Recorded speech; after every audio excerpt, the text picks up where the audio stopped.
കളിക്കളത്തിലെ പരിക്കുകളെ ഇനി പേടിക്കേണ്ട. എല്ലാവിധ സ്പോർട്സ് ഇഞ്ചുറികൾക്കുമുള്ള സമഗ്ര പരിഹാരം ഇവിടെയുണ്ട്. ABC orthopaedic hospital, near Kairali theatre, Calicut road, Manjeri. വരുന്ന തദ്ദേശ സ്വയംഭരണ തെരഞ്ഞെടുപ്പിൽ UDF വൻ വിജയം നേടുമെന്ന് പ്രതിപക്ഷ നേതാവ് VD സതീശൻ. മലപ്പുറം പ്രസ് ക്ലബിന്റെ മീറ്റ് ദ ലീഡർ പരിപാടിയിൽ സംസാരിക്കുകയായിരുന്നു സതീശൻ. വലിയ ആത്മവിശ്വാസത്തോടുകൂടിയാണ് UDF, കാരണം നല്ല തിരിച്ചുവരവ്, ഉജ്ജ്വലമായ തിരിച്ചുവരവ് UDF ഉണ്ടാകും എന്നാണ് ഞങ്ങളുടെ പ്രതീക്ഷ. അതിന് ഒന്നാമത്തെ കാര്യം സർക്കാരിനെതിരായിട്ടുള്ള അതിശക്തമായ ഒരു ജനവികാരം.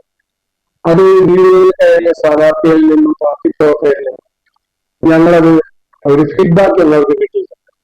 വളരെ ഒരു കാലത്തും കാണാത്ത തരത്തിലുള്ള സർക്കാരിനോടുള്ള പല കാരണങ്ങൾ കൊണ്ടുള്ള വിവിധ ജനവിഭാഗങ്ങൾക്കുള്ള ശക്തമായ പ്രതിഷേധങ്ങൾ.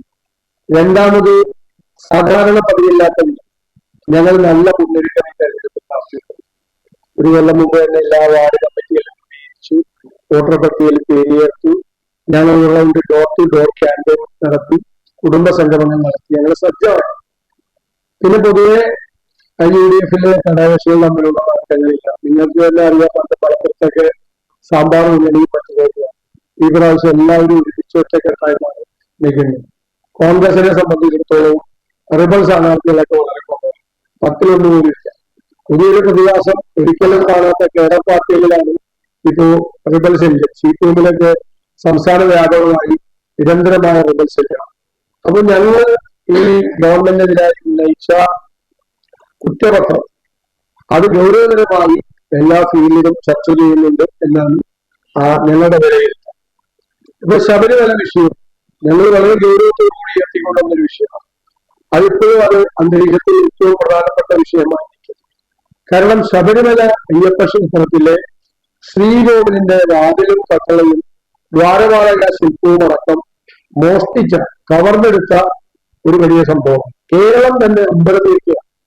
മുഖ്യമന്ത്രിയുടെ ഏറ്റവും വിശ്വസ്തരായ 2 മുൻ ദേവസ്വം ബോർഡ് പ്രസിഡന്റുമാർ, സമുന്നതരായ 2 CPM നേതാക്കൾ ജയിലിലാണ്. അവർക്കെതിരായി ഒരു നടപടി സ്വീകരിക്കാൻ പോലും ഇതുവരെ CPM തയ്യാറായിട്ടില്ല. CPM-ന് അവരെ പേടിയാണ്. പിന്നെ MLA-യും ജില്ലാ തലത്തിൽ ഉയർന്ന നേതാവുമാണ് ഒരാൾ. നടപടിയെടുക്കാൻ പറ്റുന്നില്ല. അയ്യപ്പന്റെ സ്വന്തം പ്രവർത്തനത്തിൽ സ്പെഷ്യൽ ഇൻവെസ്റ്റിഗേഷൻ ടീം തെളിവുകൾ സഹിതം അന്വേഷിച്ച് കണ്ടുപിടിച്ച് കോടതിയിൽ ഹാജരാക്കി, കോടതി റിമാൻഡ് ചെയ്ത പ്രതികളെ പോലും, ഇത്രയും ഗുരുതരമായ കുറ്റകൃത്യം ചെയ്ത പ്രതികൾക്കെതിരായി സംഘടനാപരമായ നടപടിയെടുക്കാൻ പോലും CPM ഭയപ്പെടുക. അതിന് എടുക്കില്ലെന്ന് പറഞ്ഞു, എടുക്കില്ല. അയാൾ അവരിനി പുതിയ നേതാക്കളുടെ പേരുകൾ വെളിപ്പെടുത്തുമോ എന്നുള്ള ഭയമാണ് CPM. ഗവൺമെന്റ് അതിന് കുടപിടിച്ചു കൊടുക്കുക. ഇപ്പൊ തന്നെ SIT-യുടെ മേലെ അതിശക്തമായ സമ്മർദ്ദമുണ്ട്. തെരഞ്ഞെടുപ്പ് നടക്കുന്നുണ്ട്. SIT കഴിഞ്ഞ കുറച്ച് ദിവസമായിട്ട് ഒരു ഫംഗ്ഷനിങ് അല്ല. ഇല്ലെങ്കിൽ മുൻ മന്ത്രി, ദേവസ്വം മന്ത്രി കടകപ്പള്ളി സുരേന്ദ്രനെ ചോദ്യം ചെയ്യുന്നത് ഉൾപ്പെടെയുള്ള നടപടിക്രമങ്ങൾ പൂർത്തിയാക്കേണ്ട സമയം അതിക്രമിച്ചു. അത് SIT ഹൈക്കോടതി രൂപീകരിച്ച ഹൈക്കോടതി രൂപീകരിച്ചാണെങ്കിലും സംസ്ഥാനത്തെ ആഭ്യന്തര വകുപ്പിന്റെ കീഴിലുള്ള പോലീസ് ഉദ്യോഗസ്ഥന്മാരാണ്. അവരുടെ മീതെ ഒരു അനാവശ്യമായ സമ്മർദ്ദം ചെലുത്തി ഈ തെരഞ്ഞെടുപ്പ് കഴിയുന്നത്, അല്ലാതെ നിൽക്കില്ല. അത് കഴിയുന്നത് വരെ മാറ്റിക്കൊടുക്കാനുള്ള ഒരു ശ്രമമാണ് നടത്തുന്നത്. കോയമ്പത്തൂരിലുണ്ടായ സ്ഫോടനവും തുടർന്നുണ്ടായ സംഭവങ്ങളുമായി ബന്ധപ്പെട്ട് അറസ്റ്റിലായ മദനി ഉൾപ്പെടെയുള്ള പ്രതികളെ തമിഴ്നാട് പോലീസിന് കൈമാറും. അത് ആഭ്യന്തര വകുപ്പിന്റെ നേട്ടമായിട്ടാണ്. സംസ്ഥാന പോലീസിന്റെ അവസരോചിതവും തന്ത്രപരവുമായ നീക്കങ്ങളിലൂടെ സംഘർഷങ്ങളുടെയും കലാപങ്ങളുടെയും സാഹചര്യങ്ങളെ മുളയിലെ നെല്ലിക്കളയാൻ കഴിഞ്ഞു. അതായത് ഇയാളെ അറസ്റ്റ് ചെയ്തുകൊണ്ട് ഈ കലാപം മുഴുവൻ അടിച്ചമർത്താൻ കഴിഞ്ഞു എല്ലാം. എന്നിട്ട് ഈ ആൾക്ക് വേണ്ടി തിരുവനന്തപുരത്ത് ശംഖുമുഖം ബീച്ചിൽ 1 മണിക്കൂർ കാത്തിരുന്നു ഈ ആൾക്ക് വേണ്ടി. ആരാണ് പിണറായി വിജയൻ. കാപട്യന് അങ്ങയുടെ പേര്, അങ്ങയുടെ കാപട്യത്തിന്റെ പെരിയായമാണ് അന്ന്. ഇങ്ങനെ ഈ വന്ന് കേരളത്തിലെ ഒരു മുഖ്യമന്ത്രി ഒരു ബന്ധുവിനെ കണ്ടിട്ട് പോലും ഏത് ജമാഅത്തെ ഇസ്ലാമി, ഏത് വെൽഫെയർ പാർട്ടി, എന്നിട്ട് പിണറായി വിജയനെ പോലും ഒരാളെ ചോദിക്കാമോ? നിങ്ങൾ വേറെ കാര്യം തന്നെയാണ്. കഴിഞ്ഞ പാർലമെന്റ് ഇലക്ഷൻ വരെ മുഴുവൻ മത ന്യൂനപക്ഷങ്ങളെ പ്രേരിപ്പിക്കണം. അന്ന് വ്യാപകമായി എല്ലാ പാർലമെന്റ് ഇലക്ഷന്റെ എല്ലാ ദിവസവും പൗരത്വ രജിസ്റ്ററിനെ കുറിച്ചാണ് പിണറായി വിജയൻ സംസാരിക്കുന്നത്. 35-ാമത്തെ ദിവസം ഞാനൊരു പത്രസമ്മേളനം നടത്തി. ഇങ്ങനെ ന്യൂനപക്ഷ പ്രയോഗം നടത്തില്ല, അവർ ഓട്ടിയാൽ പോകില്ല എന്ന്. അന്ന് ഈ പൗരത്വ രജിസ്റ്റർ അറിയാം.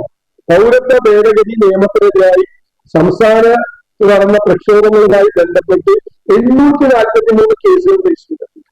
ആകെ പിൻവലിച്ച കേസ് 112. അത് ആരെ സന്തോഷിപ്പിക്കാനാണ് ഈ കേസ് പിൻവലിക്കാതിരുന്നത്? ബി ജെ പി നേതൃത്വത്തെ സന്തോഷിപ്പിക്കാനാണ് കേസുകൾ പിൻവലിക്കാതിരുന്നത്. അന്ന് ന്യൂനപക്ഷ വോട്ട് കിട്ടിയില്ല എന്ന് കണ്ട ഉടൻ തന്നെ നേരെ മാറി ഇപ്പൊ ആരുടെ ഇപ്പൊ ഭൂരിപക്ഷ സ്ത്രീകളാണ് കഴിഞ്ഞ കുറെ നാളുകളായി. അതിന് ചില ആളുകളെ കൂടി കൊണ്ടുവന്നു, ചില ഉപകരണങ്ങൾ കിട്ടുമല്ലോ, അവരെ കൂടി കൊണ്ടുവന്നിട്ട് ന്യൂനപക്ഷത്തിനെതിരായി പ്രസംഗിപ്പിക്കും. മലപ്പുറത്തിനെതിരായ പ്രസംഗം, ന്യൂനപക്ഷങ്ങൾക്കെതിരായ പ്രസംഗം.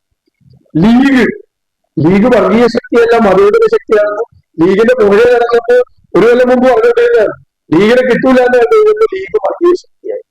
4 പതിറ്റാണ്ട് കാലം ഇതെല്ലാം ചെയ്തു വെച്ച ആളുകൾ അവരുടെ കൂടെ പോകുമ്പോൾ ഇവരെല്ലാം മതേതര പാർട്ടികൾ, കോൺഗ്രസിന് പിന്തുണ കൊടുത്താൽ വർഗീയ പാർട്ടി. ഈ രാഷ്ട്രീയ പ്രവർത്തനം